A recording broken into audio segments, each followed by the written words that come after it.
আসসালামু আলাইকুম এভরিওয়ান। বোনের মৃত্যু গল্পের 10 নম্বর পর্ব। তো চলো বেশি কথা না বলে গল্প শুরু করা যাক। ফাহিমের বোন চোখ থেকে চশমাটা খুলতে খুলতে বলল, আপনার ক্লাসের একজন স্টুডেন্ট আমাকে লাভ লেটার দিয়েছে, মানে প্রপোজ করেছে। এ কথা শুনে ক্লাসের সবাই অবাক হয়ে ফাহিমের বোনের দিকে তাকিয়ে আছে। তবে আমি কিছুটা আন্দাজ করতে পেরেছি, হয়তো আমাকে ফাঁসানোর জন্য আবার প্ল্যান করছে।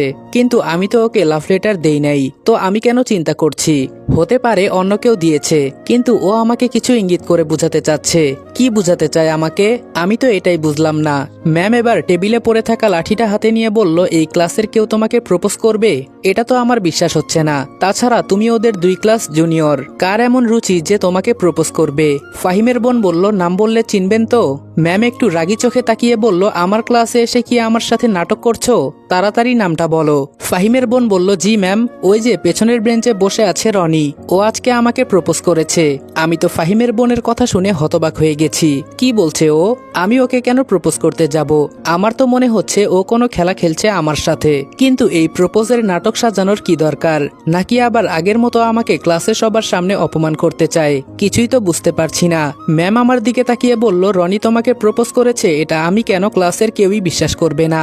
এবার ও একটু মুখটা কালো করে বলল, সত্যি বলছি ম্যাম। তাহলে আমি কি আপনাকে মিথ্যা কথা বলছি? এবার আমি উঠে দাঁড়িয়ে বললাম, ম্যাম আমি কি কিছু বলতে পারি? ম্যাম বলল, না তোমার কিছু বলতে হবে না, তুমি বসে থাকো, ব্যাপারটা আমি দেখছি। ফাহিমের বোন বলল, আপনি আবার কি দেখবেন ম্যাম? ম্যাম বলল, ও যে তোমাকে প্রপোজ করেছে এটার প্রমাণ দাও। ফাহিমের বোন বলল, এই যে দেখেন লাভ লেটার।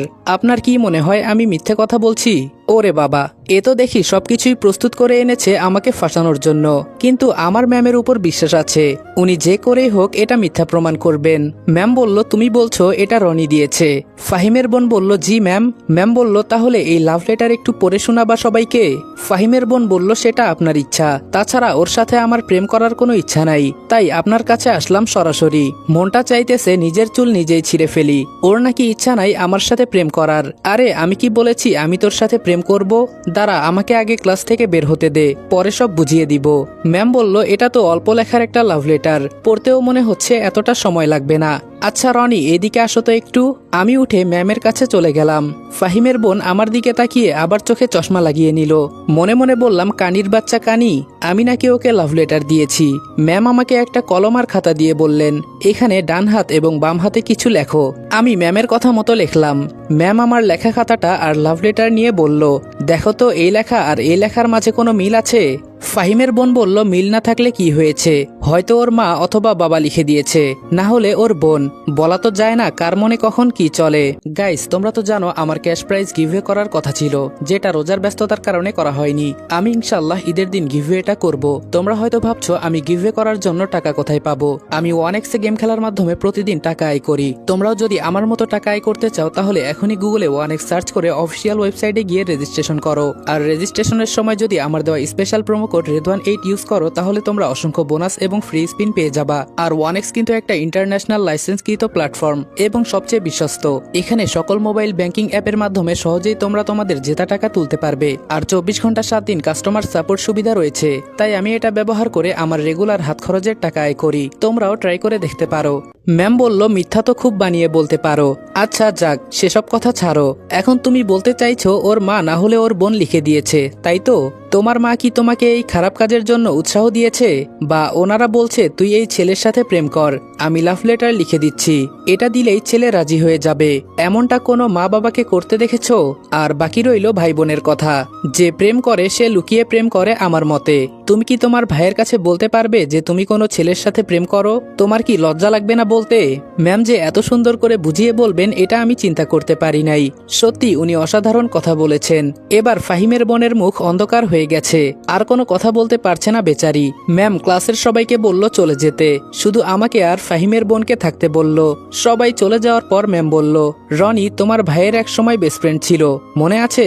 ফাহিমের বোন বলল, ওর মতো ফালতু ছেলে আমার ভাইয়ের বেস্ট ফ্রেন্ড হতে পারে না। হয়তো ছিল, তবে সেটা ওর 7 জন্মের ভাগ্য ছিল। ম্যাম বলল, ও তাই নাকি? তোমার ভাইকে যে রনি এখনো বাঁচিয়ে রেখেছে এটা তো ভাগ্য, আমি হলে কবেই ওকে মেরে ফেলতাম। ফাহিমের বোন বলল, ধর্ষণ করেছে শুধু আমার ভাই ওর বোনকে, মেরে তো আর ফেলে নাই। আমি বললাম তোকে তো এবার। ম্যাম বলল রনি আমি কথা বলছি দেখছো না, একটু চুপ করে থাকো। আমি বললাম সরি ম্যাম।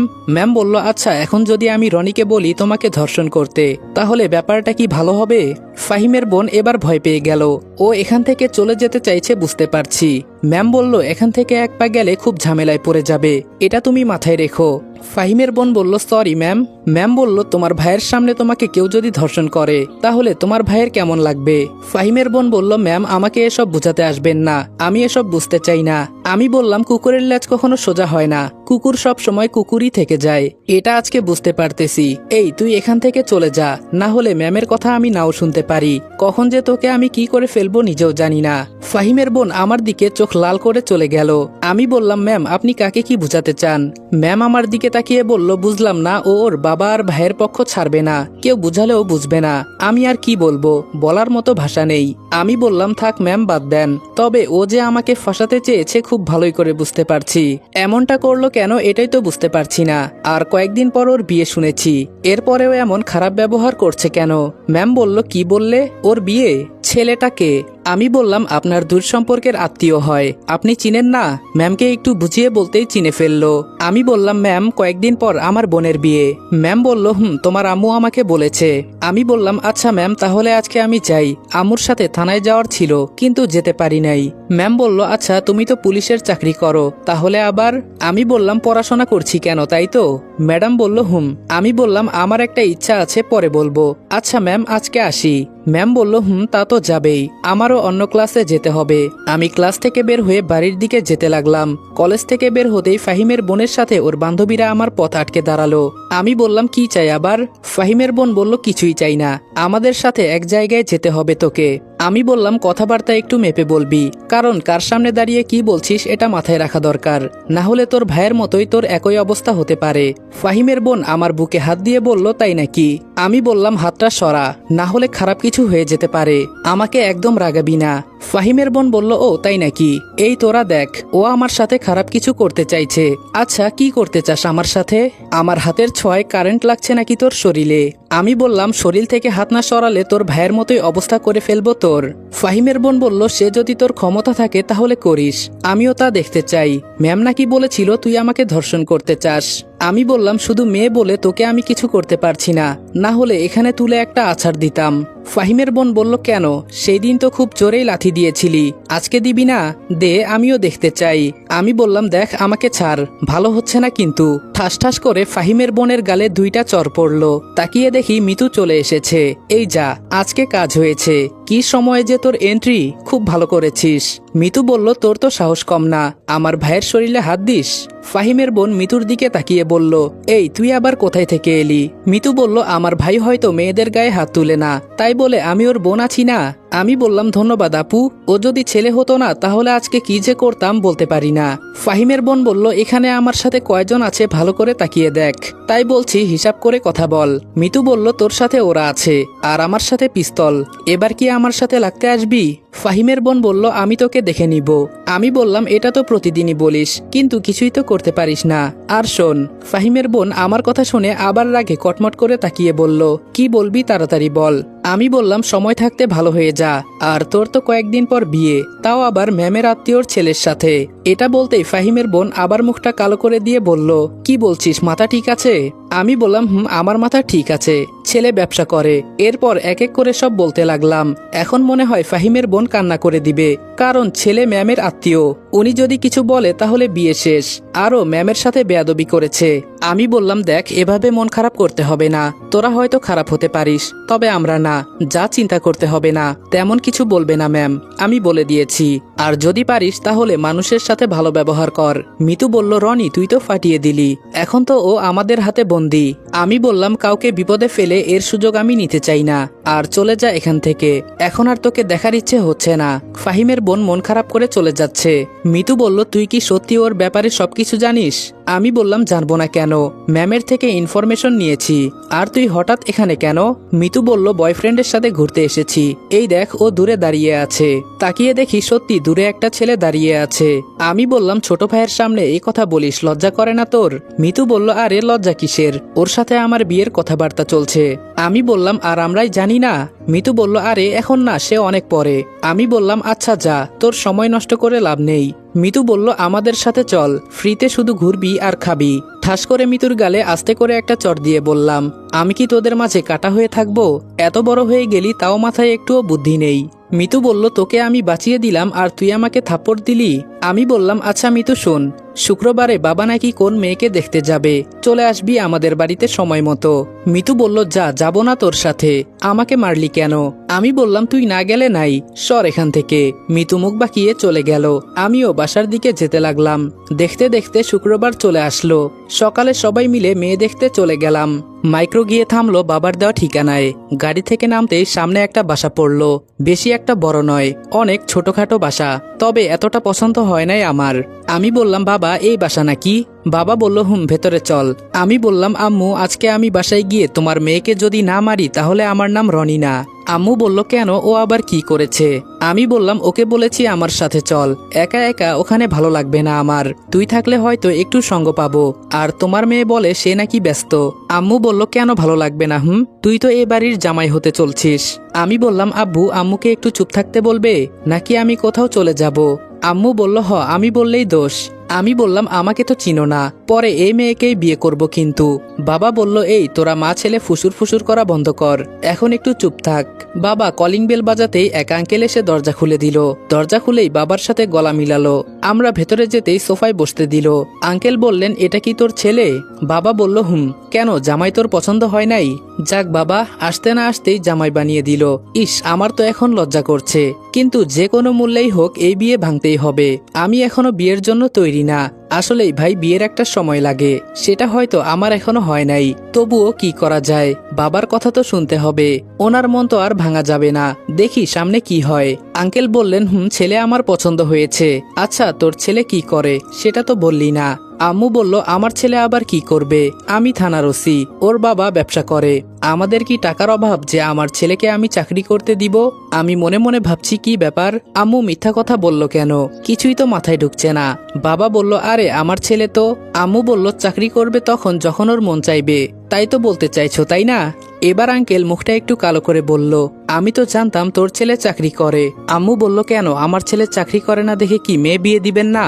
আঙ্কেল বললেন না, আসলে কথা এটা নয়, আমার মেয়ের নামে এই ঢাকা শহরে 1 একর জমি আছে, বিয়ের পর তো সবকিছু আপনার ছেলের হবে, তাই আমি চাইছিলাম ও যদি কোনো চাকরি করত।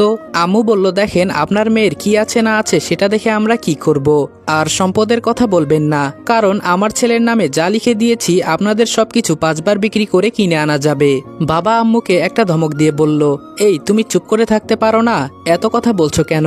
আর আমার ছেলে পুলিশের চাকরি করে, এমনি ওর মা একটু তোর সাথে মজা করলো আর কি, তাই না? আম্মু একটু রাগী সুরে বলল আঙ্কেল বললেন আসলে আপা আমিও এমনি একটু মজা করছিলাম আপনার সাথে, অনেকদিন পর আপনার সাথে দেখা, কিছু মনে করবেন না আবার। আম্মু একটা হাসি দিয়ে বলল আমি আবার কি মনে করব, তবে যা বুঝার তা বুঝেই গেছি, এখন মেয়েকে নিয়ে আসুন। আঙ্কেল কাকে যেন ডাক দিতেই একজন মহিলা ঘোমটা পরা একটা মেয়েকে নিয়ে আসলো। মেয়েটার ঘোমটা সরাতেই বুঝলাম ভালোই সুন্দর আছে, আমার একটু পছন্দ হয়েছে, কিন্তু বউ হিসেবে না, বোন হিসেবে। আমার মন যে অন্য কোথাও পড়ে আছে, রিয়াকে ছাড়া আমি কাউকে বিয়ে করতে পারবো না। একে তো আম্মুকে আমি কথা দিয়েছি রিয়াকে আমি বিয়ে করব, 2 ওকেও আমার প্রথম দেখায় খুব পছন্দ হয়েছে, এখন একটু ভেজাল হয়েছে ওর সাথে, তাতে কি, কয়েকদিন পর আবার ওর সাথে যোগ দেওয়ার চিন্তা ভাবনা আছে আমার। মেয়েকে নিয়ে যাওয়া হলো। বাবা কথা বলে বিয়ের দিন তারিখ ঠিক করছে। হঠাৎ আম্মু বলে উঠল ভাই সাহেব আমি একটা কথা বলতে পারি? আঙ্কেল বললেন অবশ্যই, কেন নয়। আম্মু বলল আজকালের ছেলে মেয়েদের বলা যায় না, তারা কখন যে কি করে বসে থাকে, তাই আমি চাইছি আগে ছেলে মেয়েদের সিদ্ধান্ত শুনি, তারপর আমরা এই বিষয়ে কথা বলি। আঙ্কেল বললেন আপনার কথা ঠিক, তবে আমার মেয়ে আমার কথা ছাড়া এক পাও নড়বে না, খুব ভালো মেয়ে আমার। আচ্ছা আপনি যেহেতু বলছেন তাই ছেলে আর মেয়েকে আলাদা করে কথা বলতে দেই কেমন? বাবা তুমি ওই পাশের রুমে চলে যাও, ওখানে আমার মেয়ে বসে আছে। আমি আম্মুর কানের কাছে গিয়ে বললাম, আম্মু আমাকে আজকে কোথায় ফাঁসিয়ে দিলে?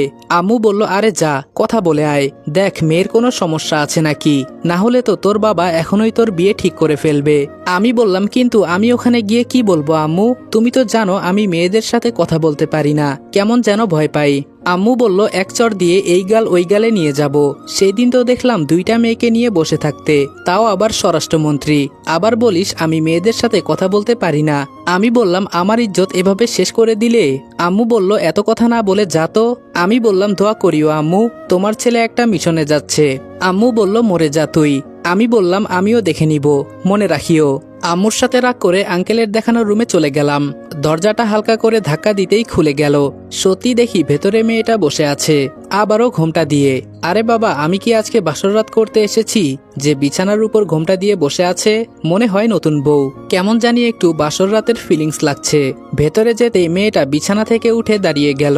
অবাক হলাম একটু। সালাম করবে না তো আবার আমাকে?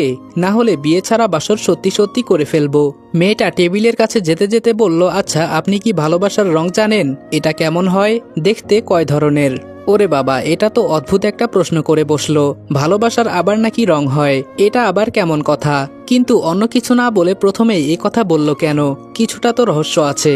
মেয়েটা আমাকে চিন্তা করতে দেখে আমার দিকে তাকিয়ে বলল, এত চিন্তা করতে হবে না, আমার নামটা তো জানেন। এবার একটু ভয় কাটিয়ে বললাম, না মানে জানা হয় নাই। মেয়েটা বলল, আমার নাম তানিয়া। আমি বললাম, আমার নাম রনি। মেয়েটা বলল, সেটা আমার জেনে লাভ নেই। আমি বললাম, তাহলে কি আমার আপনার নাম জানার দরকার ছিল? তানিয়া বলল, এখানে আমার সাথে কথা বলতে এসেছেন নাকি ঝগড়ার মুড নিয়ে এসেছেন? আমি বললাম, আচ্ছা সরি। তানিয়া বলল, চলেন আমার সাথে। আমি বললাম, কোথায় যাব? তানিয়া বলল, এই তো একটু বাইরে থেকে ঘুরে আসব, আমাদের পুরাতন বাড়ি আপনাকে দেখিয়ে আনবো, আর কিছু কথা আছে আপনার সাথে, সেগুলো সেরে নিব। আমি বললাম, কি বলেন? বাবা আর মা তো বসে আছে ভেতরে, আমাদের দেরি করা ঠিক হবে না। তানিয়া বলল, আরে এসব আমি দেখে নিব, এখন আমার সাথে চলেন তো। মেয়েটা পেছনের দরজা দিয়ে বের হলো। আমিও পেছন পেছন যেতে লাগলাম। তাছাড়া আর কি করব আমি? মনে হচ্ছে আমি কোনো বলির পাঠা হতে যাচ্ছি। তানিয়া একটু দাঁড়িয়ে আমার কাছে আসলো। ওর শরীর থেকে আলাদা একটা ঘ্রাণ বের হচ্ছে। এরপর আমার একটু কাছে এসে বলল, আসসালামু আলাইকুম এভরিওয়ান। বোনের মৃত্যু গল্পের 10 নম্বর পর্ব এখানেই শেষ করলাম। ভিডিওটা ভালো লাগলে লাইক, কমেন্ট এবং শেয়ার করে দিও। আর চ্যানেলে নতুন হলে সাবস্ক্রাইব করতে ভুলবে না। তো দেখা হচ্ছে নেক্সট ভিডিওতে। ততক্ষণ ভালো থাকবা, সুস্থ থাকবা। আল্লাহ হাফেজ।